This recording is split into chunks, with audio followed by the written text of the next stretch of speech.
I now invite John to bring our reading for this morning.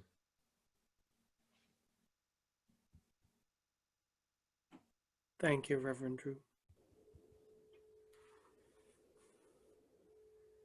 Letting go of certainty by the Reverend Rebecca C. Coppola. Let go of the idea that you know what breathing should feel like. Just notice the breath as it moves in and out of the body. Let go of certainty. Be with the breath as it is. Allow openness. Allow curiosity. Notice the mind, each thought that arises. Allow openness. Don't judge your mind or your experience.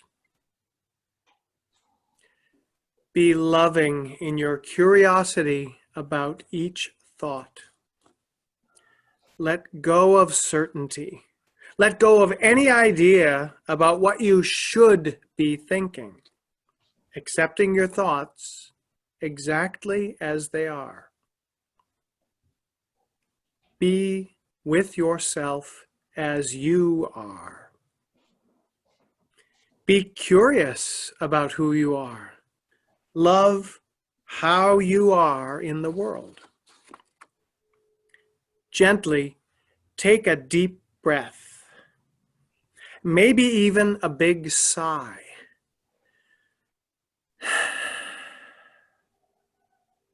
Re-enter the present moment and the stream of your life.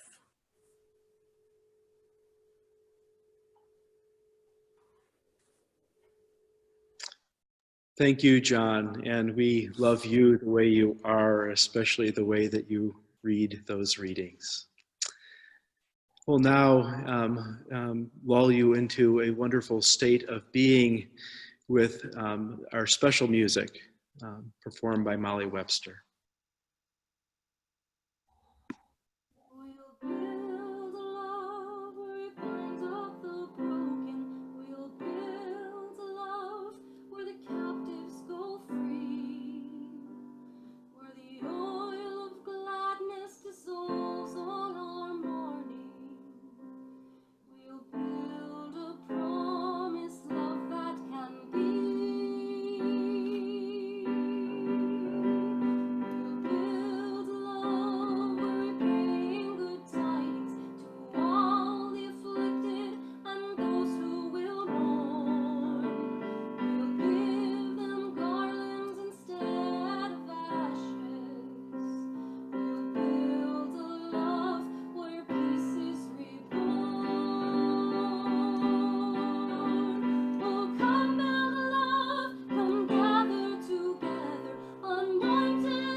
So as I'm waiting to be pulled up here so people can see me on the screen. There we go.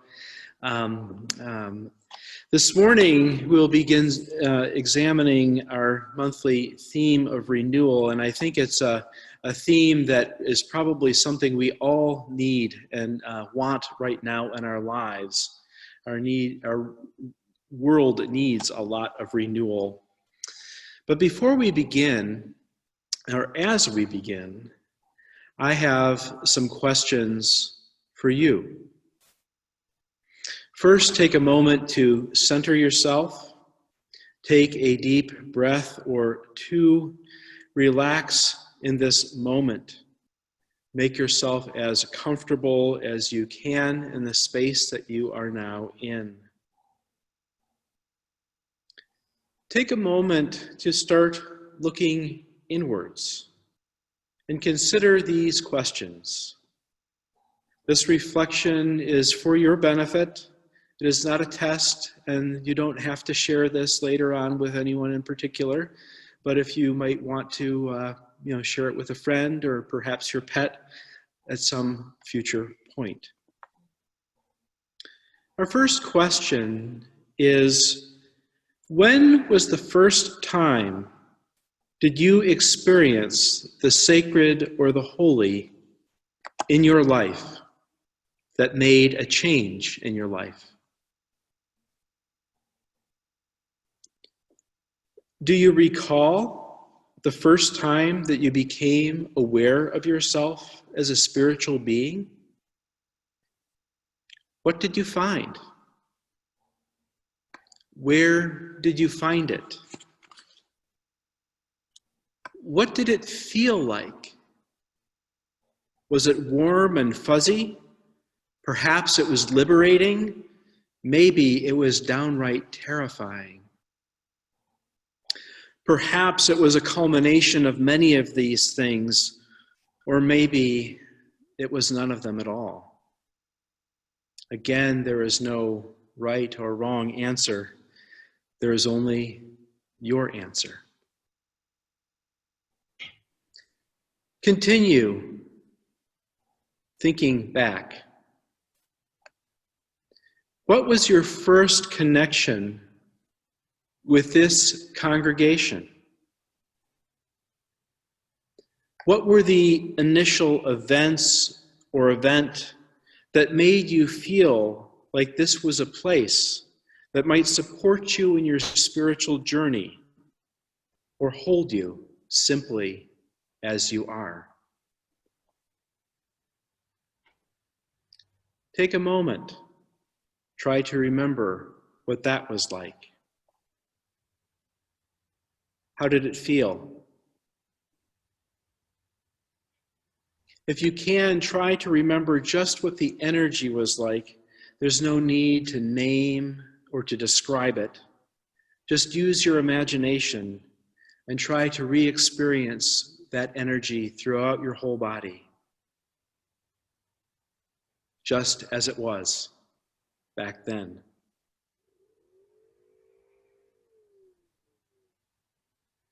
Return again. Return again. Return to the home of your soul.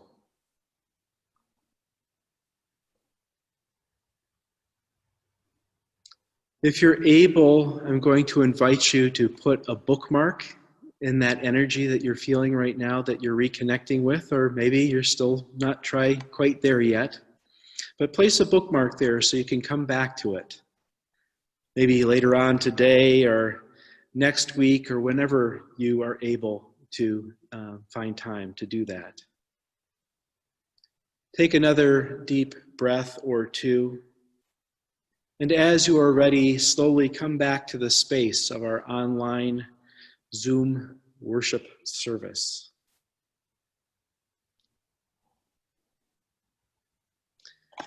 I wanted to begin with this reflection because, especially in these times, I feel like in the crazy unfolding of the world, there's a lot of distance between those profound moments of spiritual discovery and what we see and experience on an everyday level.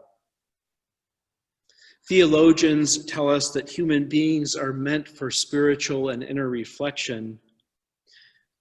All of us, regardless of our individual beliefs, hold some guiding principles that help us make decisions in our lives and help us make meaning out of those experiences. For my work in pastoral care and as a hospital chaplain, I firmly believe that not everyone is religious, but I believe that everyone, without exception, is spiritual. The problem is that in our everyday world, there seems to be often great distance that continues to clutter our ability to connect with the sacred. There is so much distance to hearing the headlines of civil unrest, of the latest COVID-19 statistics, of the most recent mass shooting in New York, of the floods and fires sweeping many parts of our nation as fallout from climate change, or the death of a beloved Supreme Court Justice, Ruth Bader Ginsburg, as I said before, who is an icon of wisdom, justice, and human compassion. Often the distances between the sacred and the struggle for everyday life are large. We are torn and run out, and it is easy to lose track of the big and unique things that matter most in our lives. Sometimes we make mistakes, we fall short, and often compromise to get things done so that we can simply get by. We fall short we are imperfect in many ways, creating tension, division, and often spiritual distress. Sometimes we create that for one another, but it's also the reason why we need each other.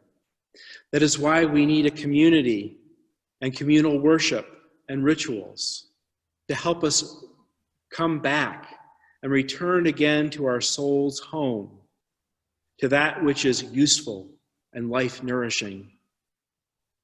This is one of the reasons why religious communities of worship have always existed, and I believe always will. A real test of a spiritual or religious institution is to remain open to self-reflection and awareness. Congregations, being human institutions, need the ability, or I would say are obligated, to change when we notice that our community is creating harm in the name of what is sacred. And I think we had an awkward but beautiful example of that today in our joys and sorrows. That is the foundation of our Unitarian Universalist approach as a religious movement. But it is only powerful and useful if we are willing to look back, while at the same time we are looking forward. If faith is to grow, we must return to that deep mystical root that calls us repeatedly to return, and return to the source of our spiritual callings, the seed that connects us to something larger than ourselves, that part of sacredness that is within each and every one of us and is holy. That is why the world's religions have rites and rituals that remind us to return again to the source of knowledge, be it a divine being, to a set of enduring values or principles. In Christianity, we see this in communion. In Judaism, we see that in the celebration of Rosh Hashanah, the New Year. In Islam, we see that during the month of fasting during Ramadan. All of these rituals remind us of several important things. First, we need to return to our roots and our sources. Second, that to be able to return, we need to let go or give up something. We need to forgive or to fast or to abstain from earthly pleasures so that we are not distracted by what is essential and all the craziness that is floating around in the universe. And finally, we need to create a sacred space that opens us up to what matters and helps us begin again anew. Carrying the wisdom from previous experience so that we can build and grow and move forward, improving and deepening our insight over time. In Buddhist traditions, these steps culminate in a concept that is called beginner's mind. It is a concept that is not about trying to cling to an outcome, but more of an openness of not letting our wounding or our joys from previous experiences cloud our ability to keep our spiritual minds fresh and open. Beginner's mind opens our awareness so that we can be available to the unexpected opportunities that present themselves in the randomness of life, like a young person and an older person meeting together on a park bench and finding God. This is what faith, spirituality, and religion are about at their best. In our Unitarian Universalist tradition, we don't have a unified ritual in doing this work, except to say our Sunday morning worship services where we come together and we share with one another, and in our democratic form of organization and governance. On a larger institutional level, we have had several groups at the UUA that have helped us reflect on where we have come from and where we are going. In our movement, that role is currently filled by the UUA Commission on Institutional Change, which is a group of our institutional soul searchers who this year provided a report at General Assembly, and I encourage you all at some point to go online and read it. I'll probably be talking about this throughout the year because there's some really interesting insights, I think, that come from that report. Just as importantly, my hope and my prayer is that for every one of you, that you consider the importance of returning to that bookmark that I left you with a little bit earlier on in my remarks. Place where you were reflecting on the place where you first encountered the sacred and the holy in your life. That place where you first found a connection with UUism or this congregation, where you return to your reflections on the sources of your spiritual awareness. Create some time this fall as the seasons change to return to the source of your soul and remind yourself of the enduring values that have brought you to where you are now and will keep you going through this tumultuous time in our personal lives and our communal life as a struggling society. Return to the source of your grounding, the source of your values, the source of your connection with all that is divine and holy. Let go of the things that prevent you from connecting with that goodness and be willing to reflect on how those sources still play out with openness and creativity as an antidote to the heaviness of our times. May the wisdom of lived experience be an enhancer to that original wisdom within. And may you move forward into the new cycle of the seasons with a renewed sense of hope and well-being. Bless you all, and if you excuse the pun, may you have many happy returns. Blessed be. Amen.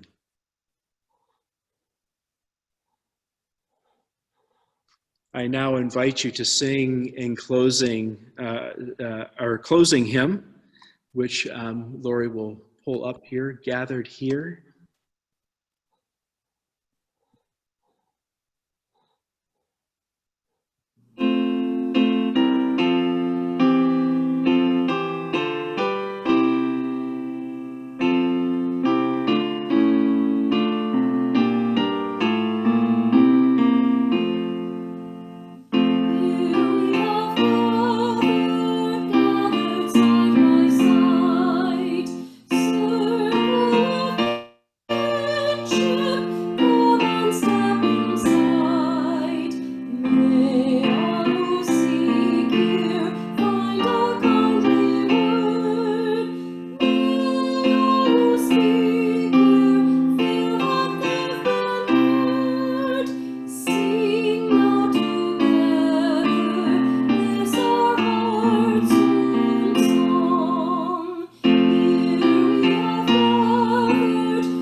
You're not on. We extinguish our Unitarian Universalist chalice flame, symbol of faith, hope, love, and connection, and returning to the home of our soul, the source of our values that make our movement so special and sacred. Let us be reminded that although our time of worship has come to an end, our service to each other and to the world has just begun. Blessed be. Blessed be.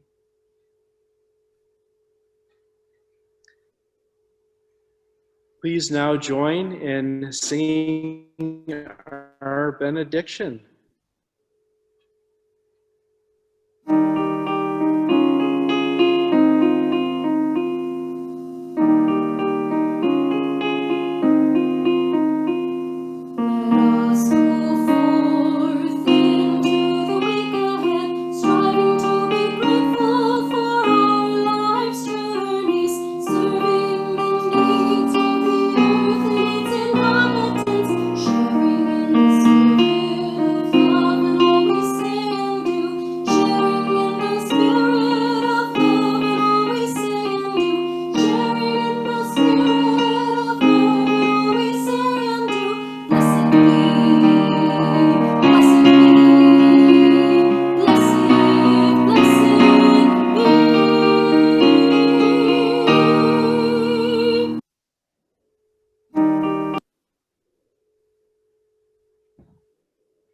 Thank you all again for joining us today, and thank you to all the people, partners who have helped co-create this worship experience for everyone.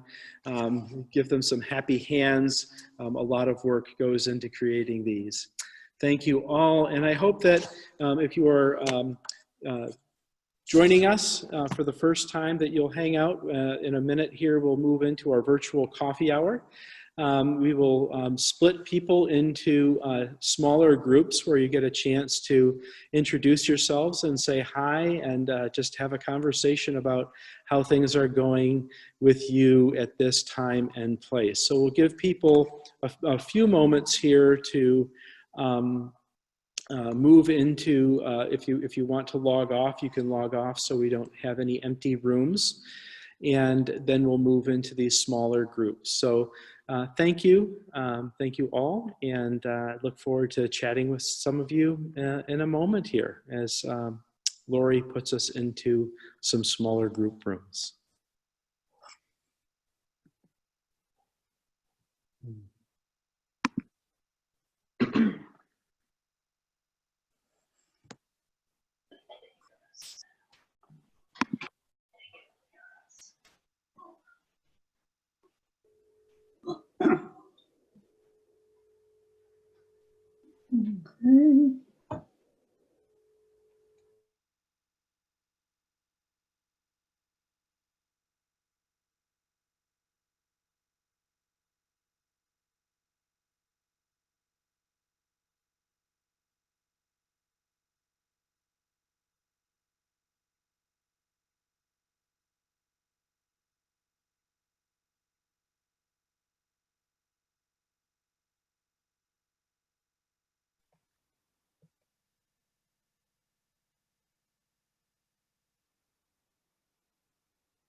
Christina and Karen, did you want to go into your breakout room?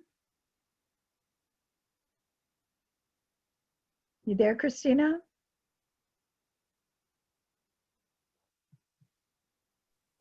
Hey, Lori, I actually got to get going because I got to go meet folks over there. So see you later. Oh, I'm so glad you're going to Fielder's Choice, my favorite ice cream in the whole world. It's so good, isn't it? It really, really is good. Have fun. I hope Thank people just really enjoy it. It's a perfect day. I know, it's lovely out. Thank you. I'll see you Yay. later. All righty. Bye-bye. Bye. Are you there, Christina? Did you just walk away from your computer and not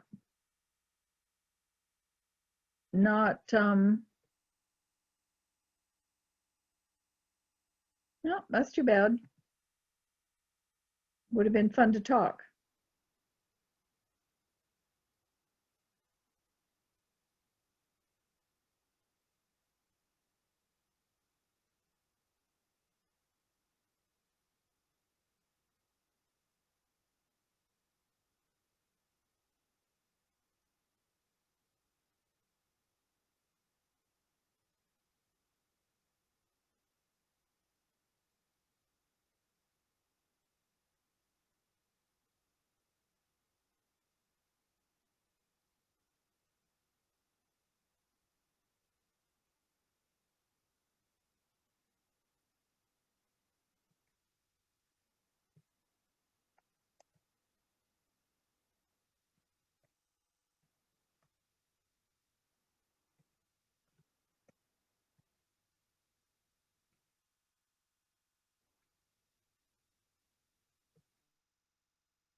Hey, all you birthday people, happy birthday. Thank you. So Lori, this was a pretty amazing service today. Wasn't it good? Yeah. It was Yeah. good. Marge, it's so good to see your face. Oh, you're muted. You're muted. I can't hear you. I was unmuted. There, I unmuted you. There we Some go. people I can We'll unmute, take care some of it. people I can't. You know, I was so glad that near the end, almost everybody came on to video because I really miss seeing people's faces. Yes.